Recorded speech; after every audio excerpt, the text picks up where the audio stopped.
कोई केस मुझे नहीं लगता चल रहा है, मुझे नहीं पता, किसी केस के बारे में मुझे नहीं पता। पर अगर मुझे कानूनी कार्रवाई के तौर पर मैं बात करूं, अगर वाकई में कानून के थ्रू सारे मामले हो रहे होते ना, तो जितने भी पाकिस्तानी पाकिस्तान डिपोर्ट सोच रही हैं, कौन से केस चल रहे हैं?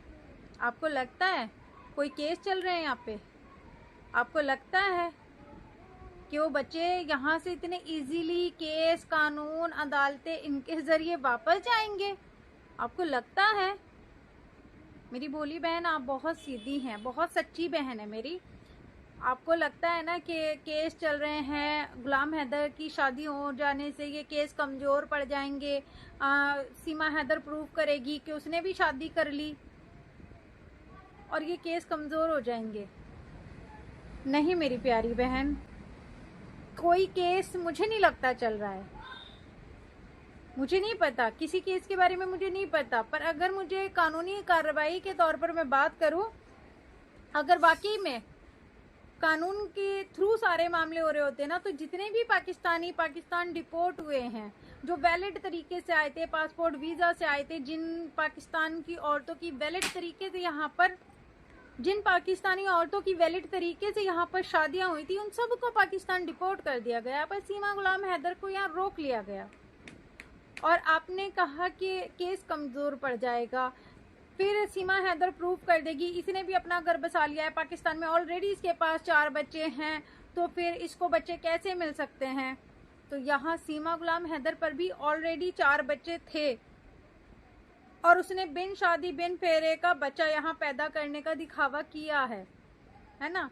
तो अगर देखा जाए तो कोई भी तो सही नहीं है, फिर तो बच्चे क्या अनाथ आश्रम थोड़ी ना जाएंगे। एक तरफ माँ गलत है, अगर एक तरफ बाप गलत। पर हमारा मेन मकसद, मेरी प्यारी बहन, हमारा मेन मकसद ना गुलाम हैदर की शादी है, ना सीमा हैदर की शादी और बिन शादी के बच्चे हैं। आप टोटल मिलाओ ना तो 9 बच्चे हो गए हैं मेरी बोली बहन, 9 बच्चे हो गए हैं। 2 गुलाम हैदर के पहले, 2 बच्चे उसकी तीसरी वाइफ के, है ना? आपने कहा कि गुलाम हैदर का केस कमजोर पड़ जाएगा, आपको गुलाम हैदर के बच्चों की फिक्र है, इसलिए आपको लगा कि उसके शादी कर लेने से केस कमजोर पड़ जाएगा। गुलाम हैदर का केस तो तब मजबूत नहीं हुआ जब बिना शौहर से तलाक लिए, बिना उस तलाक का कोई प्रूफ कोर्ट में दिए, सीमा गुलाम हैदर ऑन कैमरा शादी का दिखावा करती है।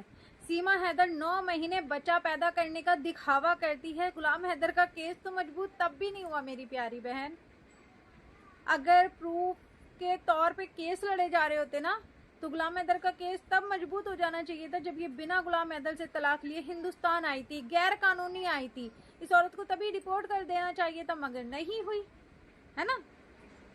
जब इसने बिना शादी के यहाँ पर बच्चा पैदा करने का दिखावा किया, ढोल बजा बजा के किया, गुलाम हैदर का केस तो तब मजबूत हो जाना चाहिए था, मगर नहीं हुआ। तो गुलाम हैदर के शादी कर लेने से ही कौन सा केस कमजोर हो जाएगा? माफ करना मेरी भोली बहन, वो ना यहाँ लप्पू झप्पू के लिए आई है, ना वो कोई कोठा चलाने आई है, ना वो कोई हीरोइन बनने आई है। आपने एक ट्रेंडिंग नाम सुना होगा हिंदुस्तान में, आईटी सेल। वो आईटी सेल का यहाँ काम करने आई है, एक पार्टी का प्रचार और प्रचार करने का आई है। और ये अब मुझे खुल के बताने की शायद ज़रूरत नहीं है, आप सब बहुत समझदार हैं, आप सबको पता ही होगा कि वो करने क्या आई है और क्या करने के लिए उसे लाया गया है। जो वैलिड तरीके से आने वाले डिपोर्ट किए जा रहे हैं और गैर कानूनी को यहाँ सिर पे बिठा के रखा जा रहा है। पर हाँ, मैं एक चीज़ कहूँगी, और आपको मैंने ख़ास तौर पे रेनू सिस्टर आपको आकर ये सारी सफाइयाँ दी हैं, आपको आकर मेरी बात समझाने की कोशिश की है। क्यों? क्योंकि मुझे फ़र्क पड़ता है, आप बहुत अच्छी इंसान है। अगर मेरी वजह से आपका दिल दुखता तो वो मुझे कभी अच्छा नहीं लगता, इस वजह से मैंने आपको अपनी बात समझाने की कोशिश की है, इसलिए मैंने ये बात आपको समझाने की कोशिश की है।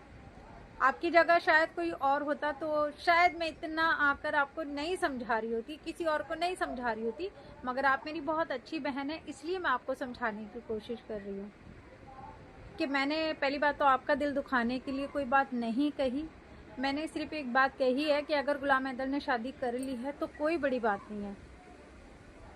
जब एक औरत पति के होते साथे 70 यार घेर सकती है, बिन शादी के बच्चे पैदा कर सकती है, पति का घर बेच सकती है ना, तो फिर पति अगर शादी कर लेगा तो कौन सी बड़ी बात है।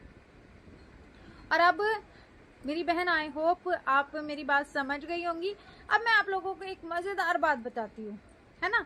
अपनी बहन से तो मैंने अपनी बात क्लियर कर ली। आई होप वो मेरी बहुत अच्छी बहन है, उनका मन साफ भी हो गया होगा मेरी तरफ से। अब मैं अपने जो मेरे यूट्यूब की मेरी प्यारी सी फैमिली है ना, उन्हें एक मज़ेदार बात बताती हूँ। अब आप कैलकुलेशन जोड़ें, 2 बच्चे गुलाम हैदर के पहले, 2 बच्चे जो अब नई नई बेगम आई है उसके, ठीक है, 4 बच्चे ऑलरेडी सीमा गुलाम हैदर के, और गुलाम हैदर के कितने बच्चे हो गए, 8, है ना। एक वो अडॉप्टेड बच्चा, अब वो अडॉप्टेड सीमा हैदर कहती है मेरा है, रामू का है, मस्तान का, पता नहीं, आई डोंट नो किसका है ना, मगर हमें तो जहाँ तक पता है कि वो अडॉप्टेड है, ठीक है। तो टोटल मिला के कितने बच्चे हो गए, 9। आई थिंक शायद एक क्रिकेट टीम के लिए 11 बच्चे चाहिए होते हैं, मतलब 11 प्लेयर चाहिए होते हैं, ठीक है। तो भैया मैं एक एडवाइस दूंगी, एक बच्चा गुलाम हैदर पैदा कर ले, एक बच्चा सीमा हैदर पैदा कर ले, और एक पूरी क्रिकेट टीम बन गई। मगर पता थोड़ा सा यहाँ भी कंफ्यूजन है कि भाई मेजॉरिटी तो जाती है पाकिस्तान की तरफ, है ना, क्योंकि 9 बच्चे तो नहीं, 9 नहीं, 8 बच्चे तो भाई पाकिस्तान के हो गए। 8 नहीं भाई, वैसे 9 ही होंगे, अगर एक बच्चा और गुलाम हैदर पैदा कर लेता है तो 9 बच्चे तो पाकिस्तान के हो गए, और 2 बच्चे अभी मतलब एक है वो तो प्योर इंडियन बच्चा है ना, उसकी तो माँ भी इंडियन है, बाप भी इंडियन है ना। वो तो अडॉप्टेड बच्चा है, तो अब वो पाकिस्तानी थोड़ी ना हो जाएगा, वो तो प्योर इंडियन बच्चा है ना। भारती उर्फ हमारी भारती उर्फ मीरा उर्फ निर्भया, वो तो प्योर इंडियन बच्ची है। अब अगर एक और अडॉप्ट कर लेती है सीमा हैदर तो वो भी इंडियन हो गया, तो मेजॉरिटी तो जाएगी पाकिस्तान की तरफ, मगर 2 बच्चे इंडियन हो गए। तो बस ये कंफ्यूजन हो रहा है कि ये क्रिकेट टीम आखिर खेलेगी किस साइड से, इंडिया की तरफ से या पाकिस्तान की तरफ से। तो ये आप लोग ज़रा कमेंट में बताइएगा कि इस टीम को हम इंडियन टीम कहेंगे या पाकिस्तानी टीम कहेंगे या सड़भंग मिली जुली सरकार कहेंगे। तो ये तो एक कॉमेडी बात हुई। अब आते हैं मेरे फेवरेट टॉपिक रामू पर, है ना। आप लोग भी बड़ा मिस करते हो कि जब तक रामू की खिंचाई ना हो तब तक तो मज़ा ही नहीं आता ना, है ना। तो भाई रामू ने क्या कहते हैं, भाई रामू ने किसी इंटरव्यू में कहीं पर रामचरितमानस सुनाई है ना, और कहा है औरत को कभी भी इतनी छूट मत दो, कभी भी इतनी आज़ादी मत दो। औरत को अगर ज़्यादा छूट, ज़्यादा आज़ादी दी जाती है तो औरत बिगड़ जाती है, जिससे घर परिवार टूट जाते हैं, बिखर जाते हैं। बिल्कुल रामू, मैं तेरी बात से बिल्कुल सहमत हूँ, है ना। मगर रामू के देसी घी की कटोरी इधर उधर डोलती जरूर फिर सकती है ना रामू। और हाँ, रामू की देसी कटोरी फार्म हाउसों में कोठे चढ़ सकती है, सब कुछ कर सकती है ना। रामू की देसी घी की कटोरी पाकिस्तान से गैर कानूनी तरीके से तारों यारों के नीचे से इंडिया भी आ सकती है। रामू की देसी घी की कटोरी नेपाल आके बिना शौहर से तलाक लिए, बिना पति को बताए, एक आधी उम्र के लड़के के साथ अय्याशी करके जा सकती है। 8 दिन 8 रातें, कोई बड़ी बात नहीं है। वो रामू की देसी घी की कटोरी है ना। रामू के देसी घी की कटोरी इंडिया आकर मुजरा कोठा चला सकती है। रामू की देसी घी की कटोरी पति परमेश्वर कम 250 ग्राम से खाना बनवा सकती है, रोटी हांडी करा सकती है, झाड़ू पोछे करा सकती है, बच्चे के पोटी सुसु के कपड़े धुला सकती है। रामू की देसी घी की कटोरी, है ना, रामू की देसी घी की कटोरी बिन पति को तलाक लिए लिविंग में रह सकती है, बच्चा पैदा करने का 9 महीने दिखावा कर सकती है, वो सब कुछ कर सकती है क्योंकि वो रामू के देसी घी की कटोरी है। और रामू अपने देसी घी की कटोरी को देसी घी की कटोरी कहते कहते अब तो वो खुद को भी कहने लगा है कि मैं तो शुद्ध देसी घी हूँ, प्योर खरा तपा हुआ देसी घी हूँ। तो ये तो दोनों ही देसी घी हो गए भैया आप, है ना। देसी घी की कटोरी और देसी घी का कटोरा, है ना। तो देसी घी के कटोरे की कटोरी सारे गैर कानूनी काम कर सकती है, सारे गलत औरतों वाले काम कर सकती है, क्योंकि वो कर सकती है क्योंकि वो सारे काम अपनी मर्जी से नहीं, भैया का आशिक की आज्ञा से करती है ना, तो वो कर सकती है। बाकी जो हिंदुस्तान के पति हैं वो अपनी पत्नियों को टाइट करके रखो, बेड़ियां डाल के रखो, वरना पत्नियां बिगड़ जाएंगी, घर उजड़ जाएंगी। मगर रामू की बहन तो पर लगा कर ना उड़ सकती है आसमानों में, है ना रामू, सही कहा ना रामू मैंने। ओ पर लगा कर नहीं, देसी घी की कटोरियां डोल डोल डोल के फिर सकती है ना रामू। तो देसी घी की कटोरी तो डोल सकती है, मगर हिंदुस्तान की औरतों पर शिकंजा कसा हुआ रहना चाहिए, है ना रामू।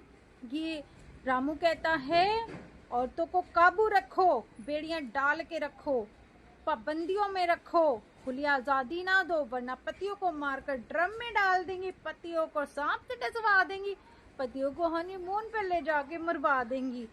मेरी बगाड़ी बहन तो हिंदुस्तान की औरतों से बहुत बली है, इतनी बोली है बेचारी, इतनी बोली है। पति को भेजा सऊदी कमाने, खुद जापर यार घेरा, है ना। पति को भेजा सऊदी कमाने, खुद नेपाल आ गई यार के साथ अय्याशी करने। पति को भेजा सऊदी कमाने, पति का सारा बोरिया बिस्तर बांध रातों रात सुबह भागा इंडिया, है ना। और आते ही मुझे भैया कम सैया को हायर भी कर लिया कि बस अब तो ऐसी की नहीं, मैं तो आज्ञाकारी हूँ ना, मैं तो संस्कारी हूँ ना, मैं कैसे कह सकती हूँ, मतलब अब तो हिंदुस्तानियों को मैं कैसे इशारों पे ऐसे ऐसे ऐसे नचाती हूँ, है ना, कि सारे डोलते फिर रहे हैं। कभी रामू, कभी मस्तान, कभी वही है ना बुढ़ा नेतड़ पर, है ना। कल तक पौधे लगाता फिरता था, आज तो ठुमके लगाता फिरता है। तो अब मिसेज अदर ने आते ही रामू को हायर करके कहा कि अब तो देखो तुम्हारे ही सर पे रहूंगी, तुम्हारे ही सर पे टांडव करूंगी और तुम सब से गुलामियां करवाऊंगी, रोटी हांडी झाड़ू पोछे तुम सब से कराऊंगी और तुम सबको साथ के साथ उंगलियों पर भी नचाऊंगी। मैं एक पाकिस्तानी अकेली वाहिद जरूर कोठे चढ़कर मुजरा करूंगी, मगर फिक्र ना करो, नेतड़ पहाड़ के खानदान की एक को भी नहीं छोड़ूंगी बिना कोठे चढ़ाए। रामू सही कहा ना।